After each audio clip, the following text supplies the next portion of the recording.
कल 180 सूत्र से जब हमने पढ़ा था, उसमें एक सूत्र है, आई थिंक 185।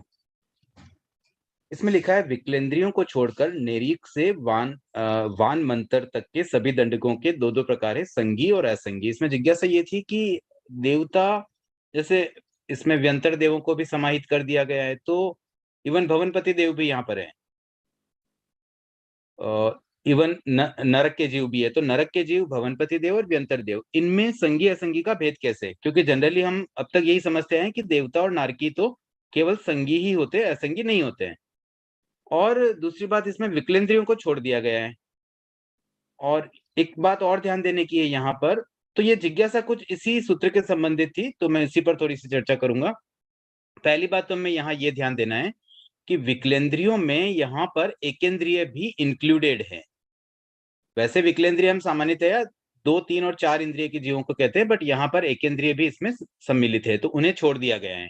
उन्हें इसलिए छोड़ा है क्योंकि एकेंद्रिय, द्विएंद्रिय, त्रिएंद्रिय, चतुरेंद्रिय में संगी नहीं होते हैं, तो वहां पर तो 2 होने का कोई क्वेश्चन नहीं है, तो वो एलिमिनेट हो गए। अब जो बचे हुए हैं उनमें प्रश्न यही आ रहा है कि नारकी और देवों में भी कुछ देवों को लिया, कुछ को नहीं लिया, तो ऐसा क्यों? तो देखिए यहाँ पर है ना, अपेक्षा ये रखी गई है कि जैसे कोई असंगी जीव है और वो मर करके अगली गति में जाता है, तो उस गति में जब तक उनके पर्याप्तियों का निर्माण नहीं हो जाता, विशेष रूप से मन पर्याप्ति, तब तक उनमें संज्ञा नहीं आ पाती, क्योंकि संज्ञा का संबंध मन से है। तो जब तक मन पर्याप्ति पूर्ण नहीं हुई, तब तक का जो अपर्याप्त अवस्था है वो पूर्व भव के अनुसार असंगी काउंट होती है। तो ज्योतिष और वैमानिक देव, इन मतलब इन दोनों में जन्म लेने वाले व्यक्ति पूर्व भाव में असंगी नहीं हो सकते। मतलब अगर वो असंगी है तो वो ज्योतिष्क और वैमानिक में जन्म नहीं लेंगे। तो इसलिए वहां पर इन दोनों को यहाँ पे छोड़ दिया गया, क्योंकि उसमें वो अवस्था आ नहीं सकती है। अपर्याप्त अवस्था में भी उनका असंगी वाली बात यहाँ पर सिद्ध नहीं हो पाती है। बट जैसे नरक के जीव है, कोई पूर्व भाव में असंगी था और अब नरक में जन्म ले, तो जब तक उनकी मन पर्याप्ति पूर्ण नहीं होती है, तब तक वो असंगी कहलाते हैं। तो इस अपेक्षा से नेरेक से व्यंतर देवों तक के सभी दंडकों में दो दो प्रकार लिए गए हैं, एक्सक्लूडिंग एकेंद्रिय, द्विएंद्रिय, त्रिएंद्रिय और चतुरेंद्रिय के दंडक। तो ये एक जिज्ञासा थी जिसका मैंने उत्तर देने का प्रयास किया। ये सेम जिज्ञासा तरुण जी की भी आई थी मुझे व्हाट्सएप पर, और एक अभी जो रचना जी ने बताया, तो आई थिंक इससे दोनों का समाधान हो जाएगा। और इसके साथ एक ये भी पूछा था, सइंद्रिय अनिंद्रिय किस अपेक्षा से लिया गया, तो ऐसा मुझे लगता है इसका टिप्पण आदि में उल्लेख तो नहीं है, लेकिन जैसा हमने यहाँ पर माना है संगी असंगी का, वैसा ही यहाँ भी सइंद्रिय अनिंद्रिय में भी मान सकते हैं। जब तक इंद्रिय पर्याप्ति पूर्ण नहीं होती है, तब तक वो अनिंद्रिय मान करके इसके दो दो प्रकार, और ये सभी दंडकों में लिए गए हैं, नेरेक से लेके वैमानिक पर्यंत सभी दंडकों में। तो 183 के संबंध में भी एक जिज्ञासा थी, तो ये मैंने अपनी तरफ से कुछ बताने का प्रयास किया।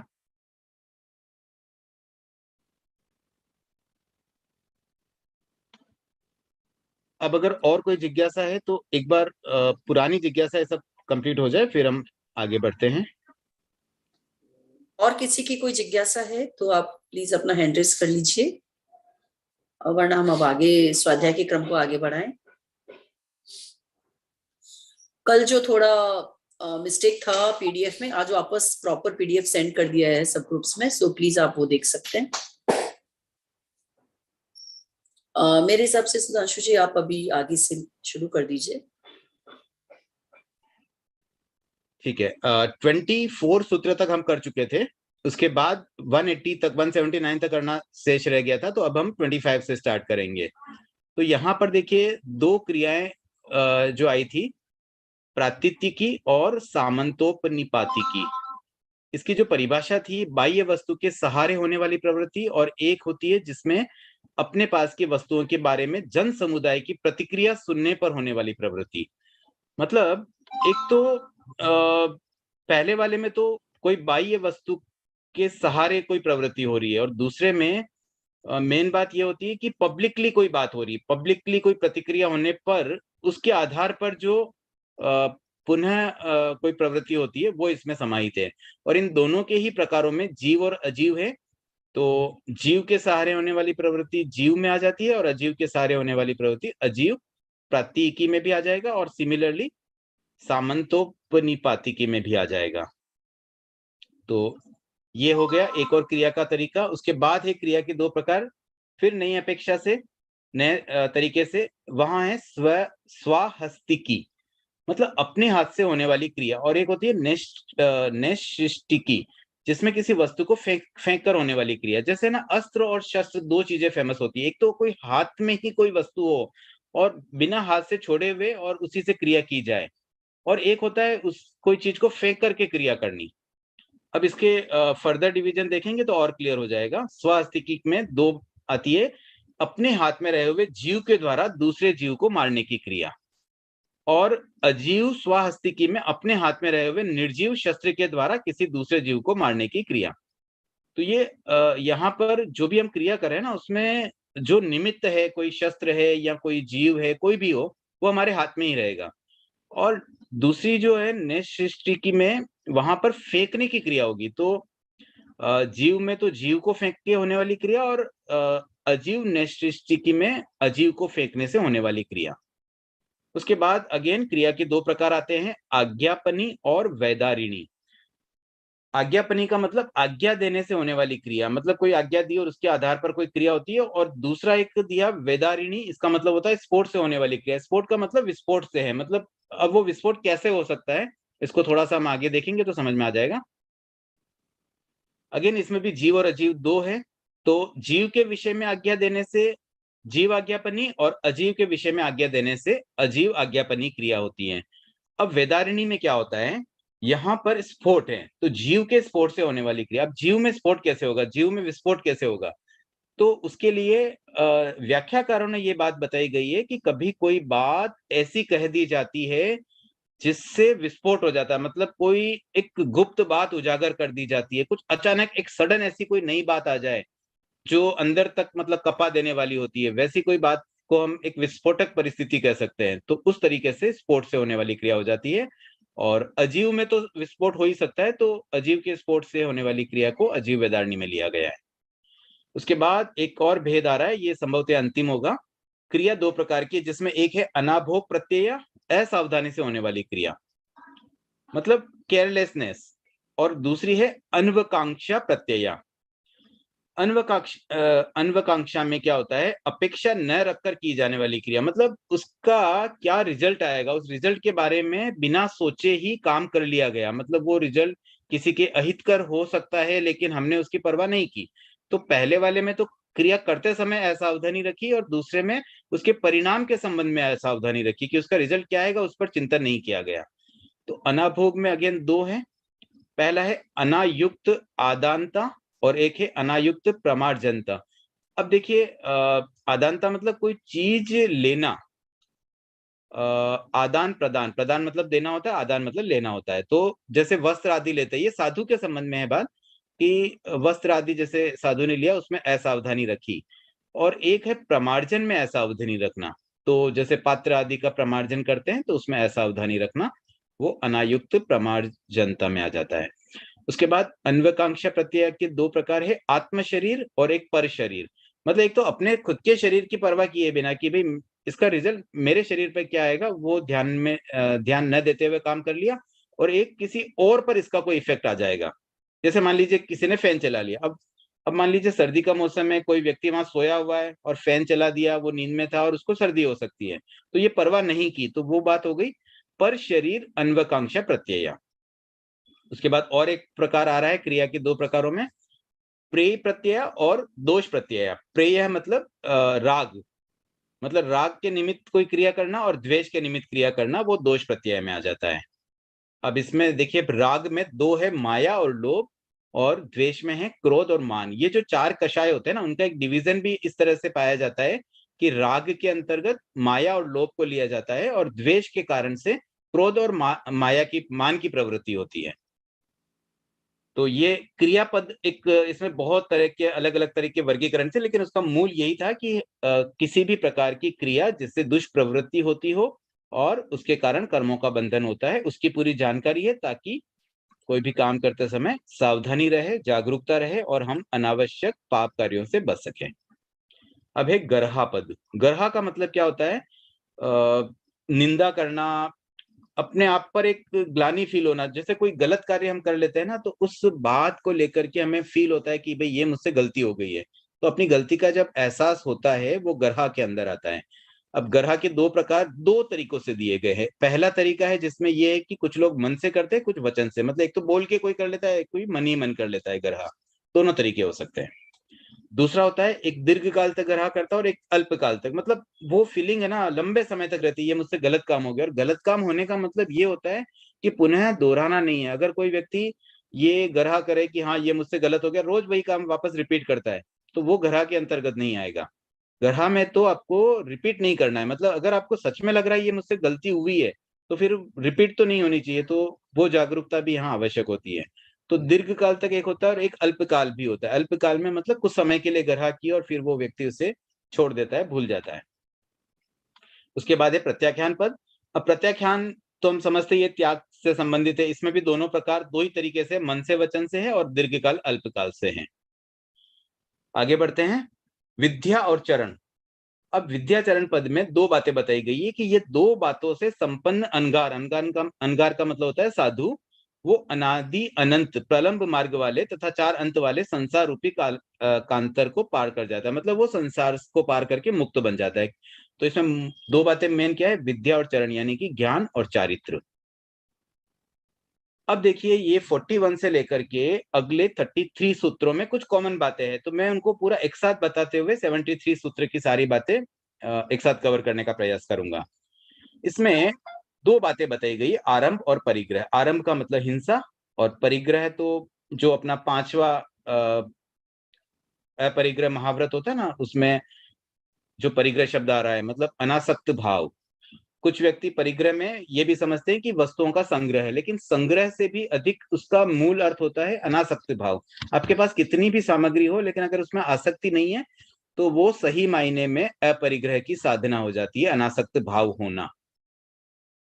अब इन दोनों से क्या होता है क्या नहीं होता है, इसके बारे में कुछ सीरीज है बातों की। पहले 6 बातों को हम समझ लेते हैं, और क्या क्या है वो 6 बातें। पहली बात है केवली प्रज्ञप्त धर्म को सुनना। दूसरा है धर्म सुनने के बाद बोधि का अनुभव करना, बोधि प्राप्त करना। फिर है साधु मतलब दीक्षा ले लेना। और चौथी बात है आचार का पालन करना, मतलब साधुत्व जीवन में जो भी आचार है उन सबको पालन करना, जिसमें एक मतलब एग्जाम्पल के लिए ब्रह्मचर्यवास की बात आ गई, तो आप संपूर्ण ब्रह्मचर्यवास भी पालन करोगे और उसमें सभी बातें आ जाती है आचार में। और उसके बाद आता है संयम द्वारा संयत होना, मतलब अपने भीतर संयम आ जाना। और एक है उसके बाद छठा नंबर संवर आ जाना हमारे भीतर। तो ये 6 बातें क्या हुई, पहले तो धर्म को सुनना, फिर बोधि प्राप्त करना, फिर दीक्षा लेना, और दीक्षा लेने के बाद ब्रह्मचर्य का पालन करना, फिर संयम की साधना करना और संवर का पालन करना। तो ये जो 6 बातें हैं ना, वो कब आती है, इसकी मूल बात यही है कि आरंभ और परिग्रह, ये दो चीजों को जाने और छोड़े बिना ये 6 बातें नहीं आ पाएगी। ठीक है, ये 6 सूत्र इस तरह से आ जाएंगे। उसके बाद 5 ज्ञान की प्राप्ति भी इनको छोड़े जाने और छोड़े बिना नहीं आती है।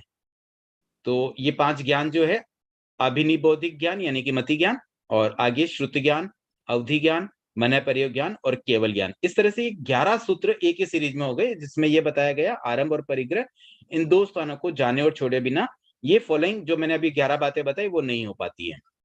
फिर अगेन अब इसमें इसको उल्टा करके रिवर्स करके बताया कि हिंसा और परिग्रह इन्हें जानकर और छोड़कर धर्म को सुन पाता है। पहले बताया नहीं सुन पाता था छोड़े बिना, अब बोल रहे छोड़ देंगे तो सुन पाएगा। तो सेम यही बात अगेन 11 बातों के साथ एप्लीकेबल हो जाएगी। और फिर आएगा 63 से सुनने और जानने, इन दो स्थानों से आत्मा केवली प्रज्ञप्ति धर्म को सुन पाता है। अब यही बात अगेन सुनने और जानने के संबंध में आ गई। पहले हिंसा परिग्रह की बात थी, अब सुनने और जानने की भी। सुनोगे और जानोगे तभी ये सब चीजें भी होगी। पहले धर्म को सुन पाओगे, उसके बाद बोधि, फिर साधुपन, फिर आचार का पालन, उसके बाद संयम और संवर। अब ये संयम और संवर दो अलग अलग दिया गया है, इसका भी थोड़ा सा हम अंतर समझ लेते हैं। संयम का मतलब होता है स्पेशली मन वचन काय का संयम।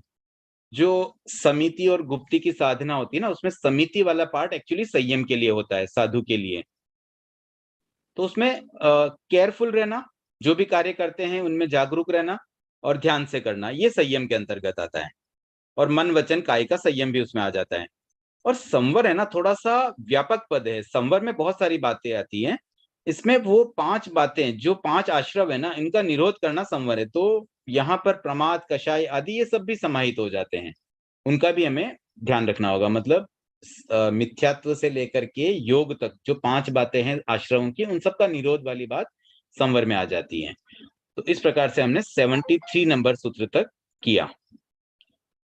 अब आगे बढ़ते हैं 74 काल चक्र पद। समा यानी कि काल मर्यादा 2 प्रकार की होती है। एक होती है अवसर्पणी समा, जिसमें वस्तुओं के रूप, रस, गंध, आयु आदि क्रमशः ह्रास होता है, जो कि अपने अवसर्पणी काल में होता है। और उत्सर्पणी समा में इसका अपोजिट होता है, क्रमशः विकास होता है। उसके बाद आगे बढ़ते हैं उन्माद पद। उन्माद मतलब जैसे कोई व्यक्ति उन्माद में कब चला जाता है, उसके 2 प्रकार हैं। एक होता है यक्षावेश, शरीर में यक्ष आविष्ट होने से वो उन्माद में चला जाता है, मतलब वो फिर कुछ भी क्रिया कर सकता है, उसको होश नहीं रहता है। और दूसरा है मोहनीय कर्म के उदय से उत्पन्न। तो मोहनीय कर्म के उदय से भी उन्माद उत्पन्न होता है, मतलब व्यक्ति को भान नहीं रहता। हम जैसे सामान्य व्यक्ति हम समझते हैं हम एकदम जागरूक है, लेकिन ये मोहनीय कर्म के कारण हम भी मूर्छा में हैं। और मूर्छा के कारण हम एक प्रकार का उन्माद है, हमें पता ही नहीं हम क्या कर रहे हैं। मतलब कुछ बातें पता होते हुए भी हम उसको फॉलो नहीं कर पाते, और कुछ बातों को तो हमें मालूम ही नहीं, ज्ञान ही नहीं होता है। जो सही है उसको हम गलत समझ लेते हैं। ये सारी मोहनीय कर्म की स्थिति एक तरह से उन्माद के रूप में आती है। अब इसमें एक बात और दी गई है, जो यक्षावेश जनित उन्माद है, वह मोह जनित उन्माद की अपेक्षा सुख से भोगा जाने वाला और सुख से छूट सकने वाला होता है। मतलब यक्षावेश जनित उन्माद है तो वो फिर भी ठीक है कि वो तो चला जाएगा आराम से और रहेगा, तब तक भी इतनी दिक्कत नहीं है। लेकिन मोह जनित उन्माद, वह तो बहुत अधिक दुख से भोगा जाने वाला और बहुत दुख से छूट सकने वाला होता है। मतलब दोनों का कंपेयर बताया गया है कि कोई यक्ष शरीर में प्रविष्ट कर जाए, कोई भूत प्रेत शरीर में प्रविष्ट कर जाए, उससे जो स्थिति बनती है, उससे भी खराब स्थिति मोहनीय कर्म के उदय से उत्पन्न होती है। आगे बढ़ते हैं दंड पद। दंड 2 प्रकार के हैं, अर्थदंड, अनर्थदंड। अर्थ मतलब आवश्यक हिंसा या आवश्यक दुष्प्रवृत्ति, कोई ऐसा अशुभ योग जो आवश्यक है, जिसके बिना काम नहीं चल पा रहा। और एक अनर्थ दंड मतलब अनावश्यक, जिसको अवॉइड किया जा सकता है, वो सब अनर्थ दंड में आ जाता है। अब इसमें नैरिकों के 2 दंड बता दिए गए, सेम अर्थ और अनर्थ। और सिमिलरली वैमानिक तक के सभी दंडकों के भी 2-2 दंड बता दिए गए, अर्थदंड और अनर्थदंड। तो कहने का मतलब 24 दंडकों में ये दोनों बातें पाई जाती हैं। आवश्यक हिंसा या आवश्यक अशुभ योग भी हो रहा है और अनावश्यक भी हो रहा है। अब दर्शन पद। दर्शन 2 प्रकार का है, सम्यक दर्शन और मिथ्या दर्शन। अब देखिए सम्यक दर्शन में अगेन 2 प्रकार है, निसर्ग और अभिगम। निसर्ग का मतलब होता है आंतरिक दोषों की शुद्धि होने पर किसी बाह्य निमित्त के बिना, मतलब यहाँ कोई बाहर का निमित्त नहीं है, कोई हमें सहयोग देने वाला नहीं, सहज ही प्राप्त होने वाला सम्यक दर्शन। मतलब ऑटोमेटिकली ही हमारी बस आंतरिक जो अशुद्धियां हैं, मतलब अशुद्धियां तो कर्म रूपी होती हैं, तो कर्मों के विलय से ही ऑटोमेटिकली वो शुद्धि होने से सम्यक्त्व की प्राप्ति हो जाती है, वो निसर्ग सम्यक्त्व है। और दूसरा अभिगम होता है, जिसमें उपदेश आदि बाह्य निमित्तों से सम्यक्त्व की प्राप्ति होती है। दोनों टाइप की मतलब परिस्थितियां हो सकती हैं, किसी को अभिगम सम्यक्त्व मिलता है, किसी को निसर्ग। अब निसर्ग के 2 प्रकार है, प्रतिपाती और अप्रतिपाती। प्रतिपाती का मतलब होता है जो टेम्पररी हो, मतलब आया वापस चला गया। और अप्रतिपाती यानी कि परमानेंट, जो वापस न जाए। सेम यही 2 भेद अभिगम में भी है, प्रतिपाती और अप्रतिपाती। अब मिथ्या दर्शन के 2 भेद हैं, आभिग्रहिक और अनाभिग्रहिक। अब है ना, एक होता है आग्रह से उत्पन्न, कोई विपरीत सिद्धांत है, उसका आग्रह होता है, नहीं नहीं ये बात मुझे तो वही सही लग रही है, मतलब एक जिद वाली बात आ जाती है, आग्रह आ जाती है। और एक होता है कि सहज या गुण दोष की परीक्षा किए बिना उत्पन्न, मतलब हमने ना पूरा इंक्वायरी की नहीं, पूरी जांच छानबीन नहीं की, और बस ऐसे ही कोई मतलब आग्रह हमारा नहीं है, कोई हमें अगर बताने वाला समझाने वाला मिल जाता या हम कुछ पढ़ लेते तो वो सॉल्व हो जाता था। लेकिन बस कोई अभी निमित्त नहीं मिला, इसलिए बस हम उस मिथ्यात्व में जी रहे हैं। और अभिग्रहिक मिथ्यात्व तो बहुत खतरनाक है, क्योंकि उसमें तो हम आग्रही हैं, तो हमें कोई बता भी रहा है तब भी हम उसको सुन नहीं पाते, उसको समझ नहीं पाते हैं। अब इसके 2 प्रकार अगेन आभिग्रहिक के दो प्रकार, सपर्यवसित और अपर्यवसित। सपर्यवसित का मतलब होता है शांत, मतलब जिसका अंत हो, अंत सहित वाला, और अपर्यवसित मतलब अनंत, जो कभी समाप्त नहीं होगा। मतलब आभिग्रहिक में ऐसा भी मिथ्या दर्शन हो सकता है जो सदा बना रहेगा, वो जीव कभी सम्यक्ति बन ही नहीं पाएगा, क्योंकि वो एकदम जिद लेके बैठा हुआ है। और फिर अनाभिग्रहिक मिथ्या दर्शन, उसमें भी दोनों प्रकार हैं, एक शांत और एक अनंत। उसके बाद है ज्ञान पद। अब देखिए ज्ञान पद में ज्ञान के प्रकार है, वैसे नंदी आगम के स्वाध्याय में हमने ज्ञान को विस्तार से जाना ही था। ठाणम आगम में जिस रूप में यहाँ दिया गया उसको भी हम समझ लेते हैं। ज्ञान के दो प्रकार, प्रत्यक्ष और परोक्ष। प्रत्यक्ष का मतलब क्या होता है, जो आत्मा सीधा ज्ञान कर पाती है बिना किसी माध्यम के, और परोक्ष में कोई इनडायरेक्ट मीडियम होता है। मीडियम सामान्यतः क्या होता है, इंद्रिय और मन। अब प्रत्यक्ष ज्ञान के दो प्रकार हैं, केवल ज्ञान और नो केवल ज्ञान। एक तो है केवल ज्ञान, और एक केवल ज्ञान को छोड़कर अन्य सभी ज्ञान। केवल ज्ञान दो प्रकार के हैं, भवस्थ और सिद्ध। भवस्थ का मतलब संसारी जीव जो अभी तक सिद्ध नहीं बने, उनका केवल ज्ञान, जो कि 13वें और 14वें गुणस्थान में पाया जाता है। और सिद्ध केवल ज्ञान जो मुक्त जीवों का होता है। उसके बाद भवस्थ में भी दो हैं, संयोगी और अयोगी। संयोगी का मतलब 13वें गुणस्थान वाला केवल ज्ञान, और अयोगी का मतलब 14वें गुणस्थान का केवल ज्ञान। फिर संयोगी में अगेन दो है, संयोगी मतलब 13वें गुण स्थान वाला। उसमें दो कैसे होते हैं, एक होता है प्रथम समय और एक होता है अप्रथम समय। मतलब जैसे ही कोई जीव 13वें गुण स्थान में प्रवेश करता है, प्रथम समय का केवल ज्ञान वो प्रथम समय संयोगी भवस्थ केवल ज्ञान कहलाएगा। और उसके बाद के समय में, बाद का मतलब 13वें गुण स्थान का संपूर्ण कालमान, उस दौरान मतलब सेकंड समय ऑनवर्ड्स, वो सारा अप्रथम समय संयोगी भवस्थ केवल ज्ञान कहलाएगा। अब इसके दो भेद और है, चरम और अचरम, मतलब अंतिम समय वाला और अंतिम समय से पूर्व समय वाला। तो ये दो अपेक्षाओं से अलग अलग इसके भेद कर दिए गए हैं। उसके बाद सिमिलरली अयोगी में भी वैसे ही है, प्रथम अप्रथम और चरम अचरम।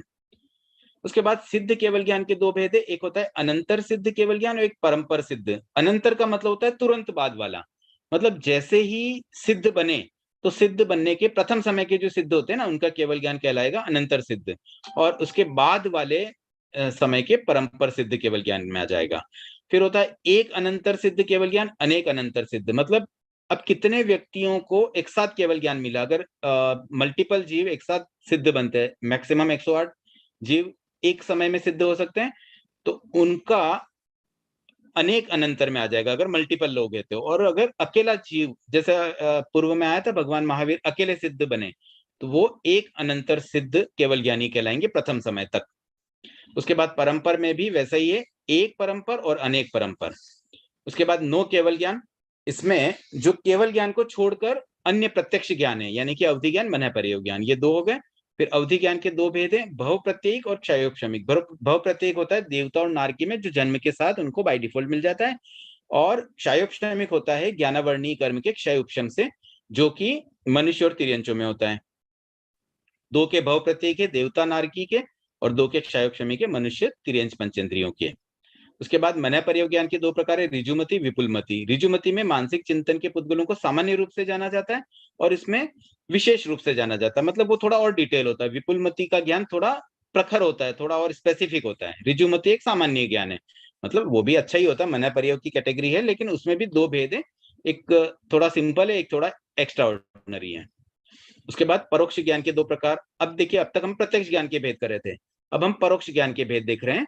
तो इसमें दो प्रकार है, एक होता है अभिनिबोधिक ज्ञान जिसको मति ज्ञान कहते हैं, तो ये दोनों शब्द पर्यायवाची के रूप में प्रचलित है, और दूसरा श्रुति ज्ञान।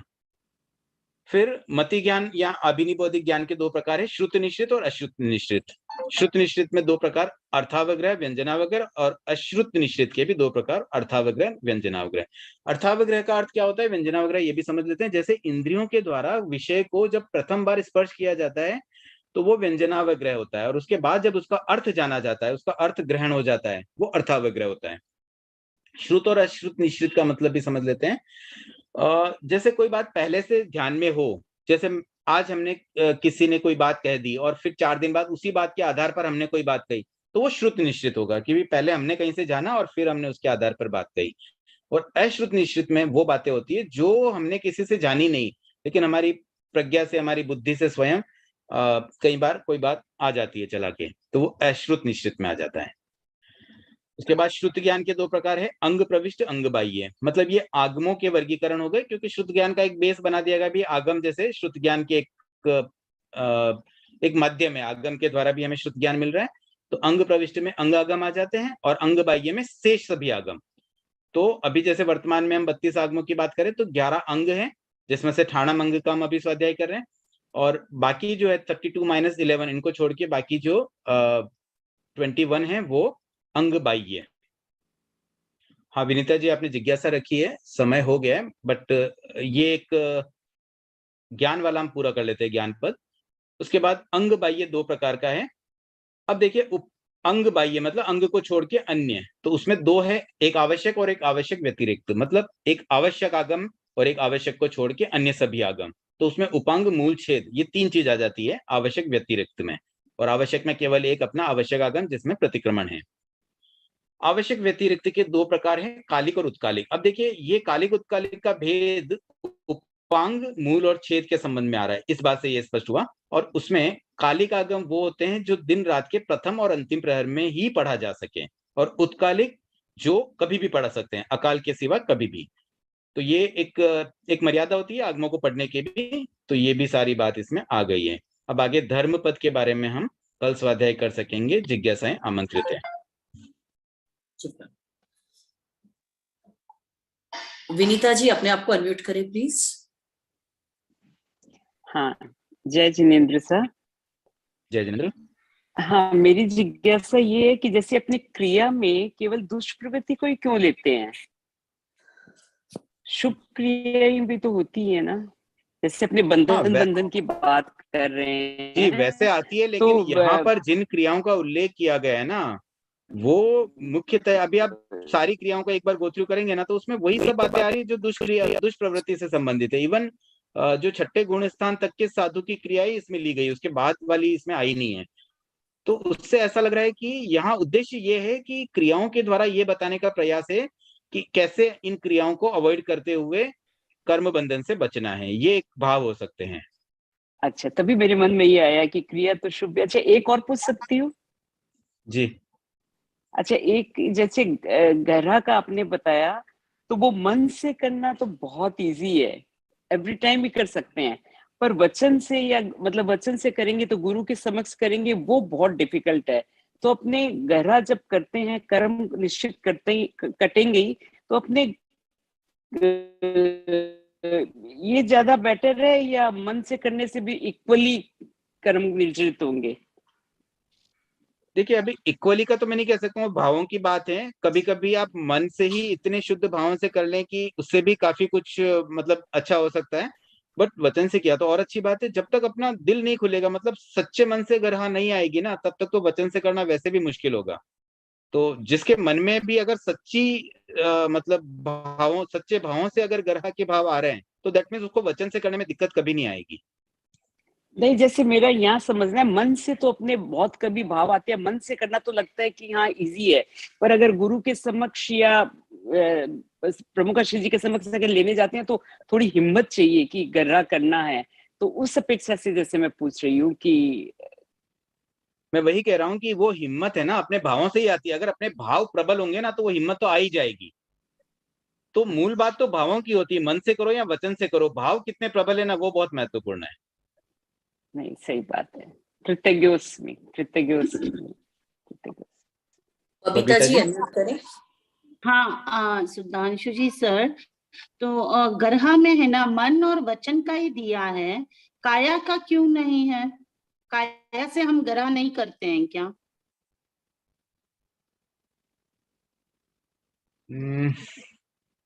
आई थिंक है ना, स्पेसिफिकली जैसे अब कोई गलती की है तो उसको हम शरीर से कैसे एक्सप्लेन कर पाएंगे ना, उसके लिए तो कोई बात मन में या वचन से, जैसे हम इवन अपना एक बोल है ना योग वाला, जिसमें भी मनोयोग और वचन योग में ये चार बातें आती है, सत्य वचन योग, असत्य वचन योग, मिष्ट और व्यवहार, और सेम बात वचन योग में भी आती है। लेकिन काय योग का थोड़ा अलग तरीका हो जाता है।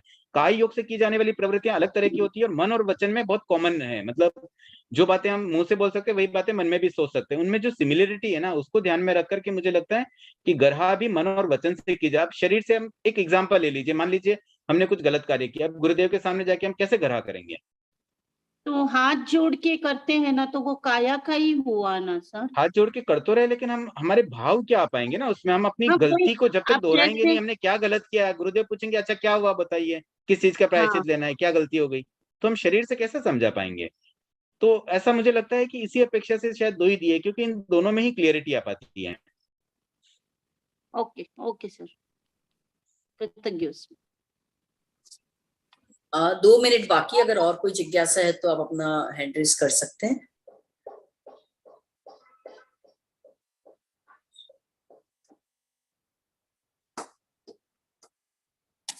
यस अंजना जी, अपने आप को अनम्यूट करें प्लीज। जय जिनेन्द्र, प्रणाम। ग्रह का मीनिंग क्या आलोचना लेते हैं? वो ग्रह कुछ पाप प्रवृत्ति हो गई हमसे? हाँ, मतलब ग्रह में तो जो हमसे गलती हुई ना, वो बात, मतलब उस बात की हम निंदा करते अपने आप से, उस बात से हमें ग्लानि फील होती कि ये क्या मुझसे गलत काम हो गया है, तो वो मन में आना मन से ग्रह हो गया, और मुंह से बोल देना वचन से ग्रह हुआ।